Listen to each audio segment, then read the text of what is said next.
নাগরিকদের ধর্মীয় অধিকার, নাগরিকদের বসবাসের অধিকার, যাবতীয় অধিকার নিয়ে দেশের মানুষ বসবাস করেছে। ও একটি ধর্মের মানুষ, একটি ভাষার মানুষ বা একটি সমাজ, এখানে তার বার্তাদারি রাখেনি। সমস্ত জ্ঞান বিজ্ঞানের কাছে কথা হয়েছে,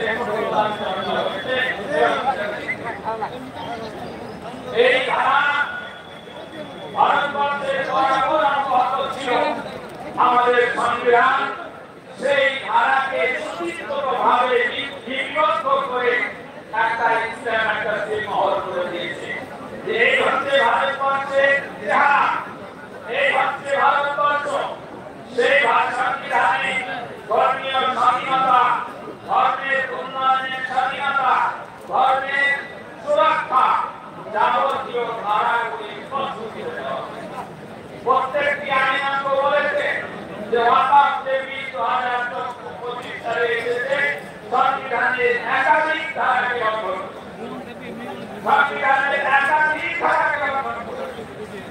সেই ধারা লঙ্ঘন করেছে। যে সংবিধানকে অবশ্যই সরকার গঠন করেছে, সরকারের প্রতিটি মন্ত্রী সেই সংবিধানকে যদি তারা উড়িয়ে দিতে চায় তো ভারতবর্ষের নাগরিকরা কখনো তার অবদান করবে না। আমরা সেই খবর নিয়ে আপনাদেরকে আহ্বান জানিয়েছি। আমরা দেশের জন্য অনেক ত্যাগ দিয়েছি, কোরবানি দিয়েছি, দেশকে বুঝেছি। যারা দেশের ছবি সংবিধানে লিখেছে সেই ছবি আমরা হতে দেব না, সেই ছবি আমরা বিবর্ণ হতে দেব না। তার জন্য কত দূর আমাদেরকে যে আন্দোলনের পর আমাদেরকে পূর্বসূরীরা দেখিয়ে গেছে, তারা যে পদ্ধতিতে লড়াই করেছে, মহাত্মা গান্ধীর লড়াইয়ের ধারা আমরা জানি। আমরা নেতাজি সুভাষ বসুর আন্দোলনের ধারা জানি। আমরা মাওলানা আবুল কালাম আজাদ আন্দোলনের ধারা জানি। একটার পর একটা পদক্ষেপ এবং আন্দোলনের কর্মসূচি আমাদের সামনে আছে। আমরা তা নিঃশর্তে নেতৃত্বের প্রতি পূর্ণ আস্থা রেখে আমরা তাদের নেতৃত্বে প্রত্যেকটি গ্রাম ঘুরে দাঁড়াবে, প্রত্যেকটি শহর ঘুরে দাঁড়াবে। শুধু আমরা নয়, আমাদের দেশের নাগরিক বন্ধুরাও ঘুরে দাঁড়াবে। তার জন্য তারা আমাদের অপেক্ষা করছে।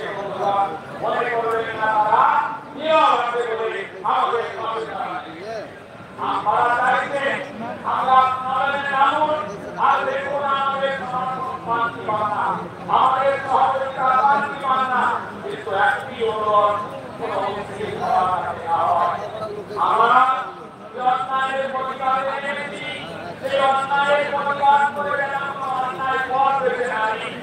বরং আমরা শান্তির পক্ষে, শান্তি প্রতিষ্ঠার পক্ষে। আমরা মনে করি না অশান্তি করে কখনো করা যায়। শান্তি রক্ষা করার জন্য যে লড়াই হবে, যে আন্দোলন হবে, সেটা শান্তি মহান রেখেই হবে ইনশাআল্লাহ। প্রিয় বন্ধুগণ, আমি সবাইকে দায়িত্ব করব না।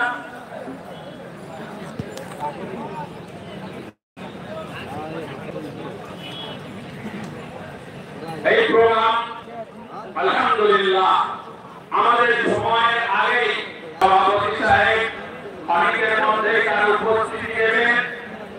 আমি তার অনুমতি নিয়ে প্রোগ্রামে সূচনার জন্য পবিত্র কালাম পাঠ থেকে তেলাওয়াতের জন্য মাওলানা বাহাউদ্দিন সাহেবকে আমন্ত্রণ জানাবো।